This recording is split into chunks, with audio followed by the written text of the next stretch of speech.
And what you gonna do when Hulkamania and the largest arms in the world run wild on you? How much is this? I have no earthly idea.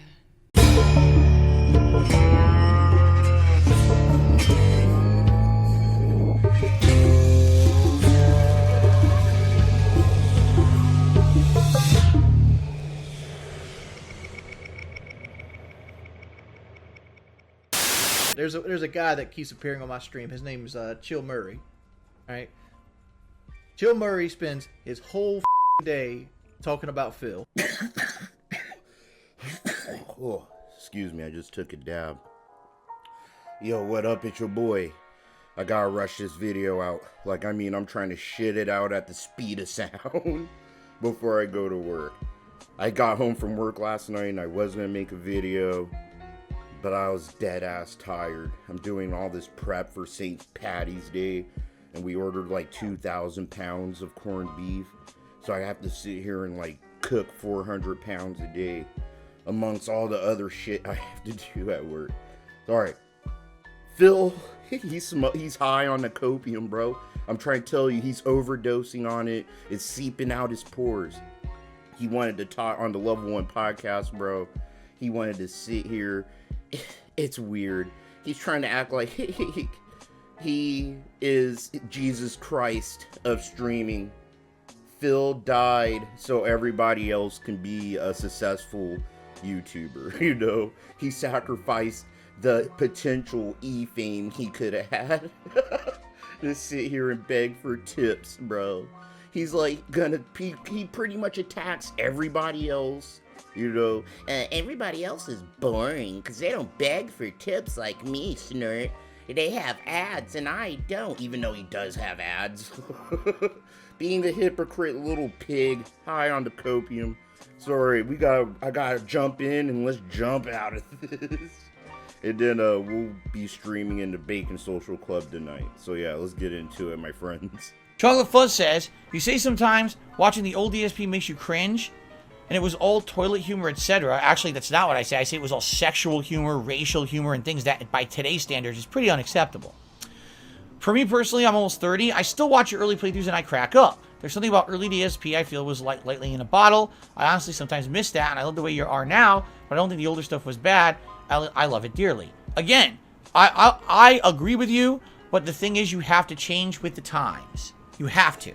You have to read the room, change with the times, and roll with the punches. If I was 10, 15 years ago, number one, everyone would say, you know, you never changed, you never evolved, and therefore your shtick is up, you're a dinosaur, you're not entertaining anymore. That'd be number one. Number two, I'd be canceled immediately and banned. Like the stuff that I used to say and do back on YouTube 10, 15 years ago, today likely would not even be allowed on this site. They wouldn't allow it. They'd say, oh, it's too insensitive and stuff. All right, boys, prepare the slave trade. We're selling her right off for profits. I told you I ain't letting that shit go by dick hair. Nope, Phil's never gonna let that one down. You have to learn to read the room, Snort. Bro, Phil, you're the same person from 10 years ago, bro. But it's all being held down in a pressure cooker, just waiting to come out, dude. You need to stop. He's such a dickhead, dude.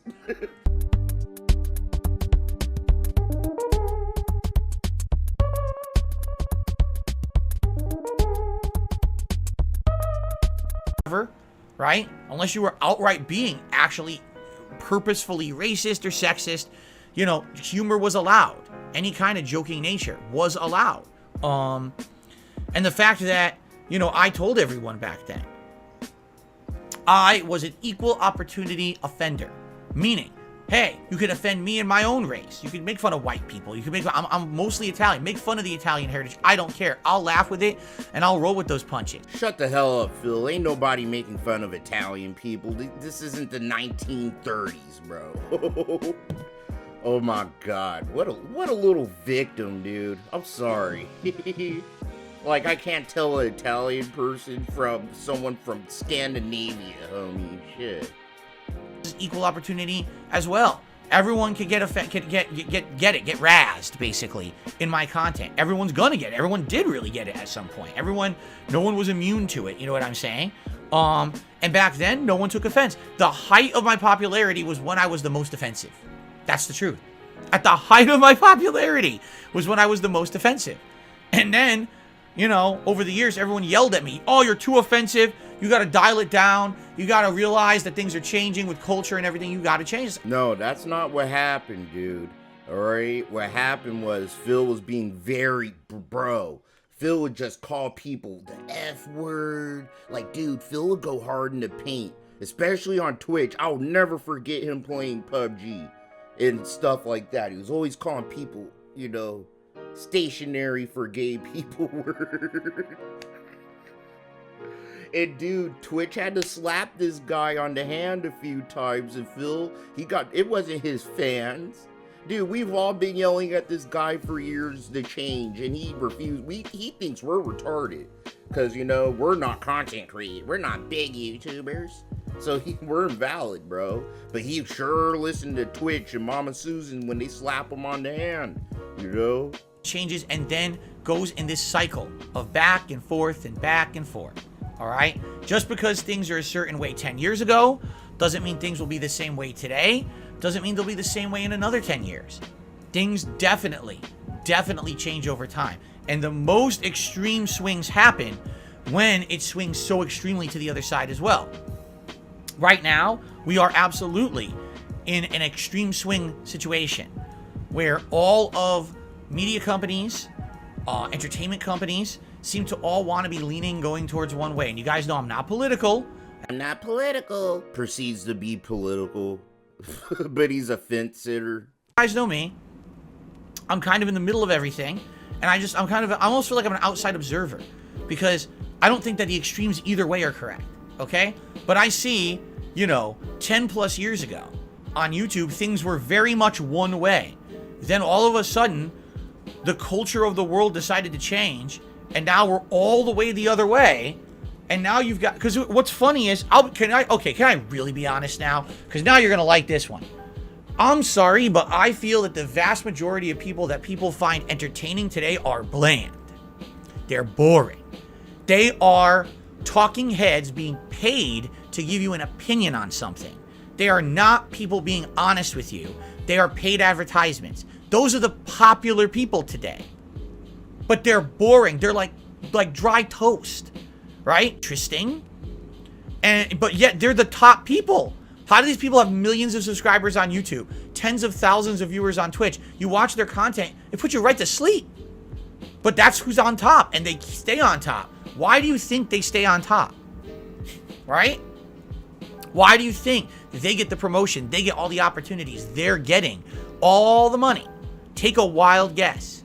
Because that's, again, it's the way that culture shifts. All right? But that might not last forever. In fact, I will guarantee you it won't last forever. It's going to shift again.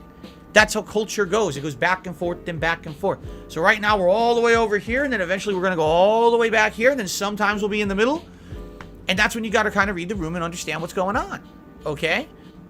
You know, you watch who you watch, you like who you like, but when I look at all the content out there that's to be chosen, and you're like, you know, 10 years ago, DSP was one guy. Yeah, because back then, you had to read the room. People wanted the risque, extreme content. My viewership back then was a lot of teenagers. So, doing the stupid sexualized commentary and that constant kind of joke, that's what got me popular. All right? Then over time, things change. You got to adjust. You got to change. It just so happens I became the whipping boy of the internet with This Is How You Don't Play. If This Is How You Don't Play never happened, I would be in a much bigger, better position than I am. Being that I'm a 15-year content creator, I'd probably be very large. I guarantee you I'd have 1 million subs. If this... I can't, bro, Phil. Oh, God. He kills me. The guy kills me. If This Is How You Don't Play's never happened, I would be 1 million subs. Hold on, Phil. That is cold as ice. I told EvilAJ yesterday on Twitter. I was like, bro, you hear that? What I say to him? I was like, yeah. Phil said if you were never born, EvilAJ, Phil would be in the Hollywood Hills eating T-bone steaks for breakfast, lunch, and dinner instead of meat sandwiches with cat. I'm dead, bro. Oh, the copium is strong with our guy right now. This is where the overdose happens, dude. I'd be a million sub YouTuber right now. But that movement destroyed any kind of popularity that was towards me. And it made it okay to hurt me. That literally is justified attack, justified harassment, justified bullying, because people on the internet made it a meme to do it, you see? And, you know, then you look at the content today. Well, this is what you get. When you take people who are genuine and you take people that did it for passion, and you instead take the most cookie cutter, bland, cardboard, boring, dry toast, you know, you're going to get the most crappy content, but it's all ads. Enjoy your ads. I warned people about this 10 years ago. I absolutely did. I warned people about this a decade ago. I said, this will happen, you know, no matter what. But people didn't listen. They did not listen. Instead, oh, let's keep going with the hype and we'll destroy these people and we'll let these people become prominent. And this is, you know, and hey, the biggest shills, the biggest sellouts will be the ones because they're the ones who will always do what they're told, right? The people who are kissing WWE's butt right now with this game. Of course. Why do you think they're all saying positive things about it? And then another week or two when the game comes out, all the truth negative reviews will come out. Bro, I am dead. I am dead. Bro, EvilAJ lives rent-free in Phil's head. He probably sits there and twirls his little glass of gin like a supervillain, you know, fantasizing about how EvilAJ will die. Oh my god, Phil. Everybody actually has more of an opinion than you. Phil just goes on Twitter, dude. This is what Phil does. He wakes up hungover. He goes on Twitter and he's like, oh, I'll talk about this, and this, and then I'll make sure to say certain things so I don't offend people on the right or the left. Where I'll straight up be like, bro, yeah, I'm a liberal. Like, I'm a hippie. I'm more of a left-leaning kind of person, you know. But there might be, if there's a right-leaning position that actually makes sense, I'm jiggy to listen to things and have conversation. Me and Duty be arguing about climate change. You know what I'm saying? Like, we're actually not afraid to give our genuine opinions about how we view and feel about the world, but not Phil. Phil doesn't have a goddamn opinion. This fucker sits in a goddamn gated community in a house on the hills of Renton, Seattle, bro, in Washington. Alright? You need a gate code and shit to get in, bro. Security guards and shit, homie. Alright? The fucker makes $100,000 a year. He doesn't have to really think or consider any political opinion because he has no stake in America. Really think about it like that. He has no stake in the future of this country, dog, as long as the country doesn't implode so he could live to beg another day with his boring ass begging content, dude. He calls everybody else boring? Sir, who do you think you are, Philip Burnell? Alright, I gotta get out of here, dude. I gotta start editing this, and so like I said, I'm trying to shit this out at the speed of sound, guys. So there might be mistakes made. Please understand that. It's like I knew I shouldn't have made a video, but it's like I had that itch in the back of my neck, the back of my mind, the back of my brain. I had to pump one out real quick. But tonight we're gonna hang out in the Bacon Social Club, you know, whenever I get off work and stuff. So I hope to catch you dudes there. Have a good day. Pray for your boy. It's gonna be a shitty day at work for me, I already know.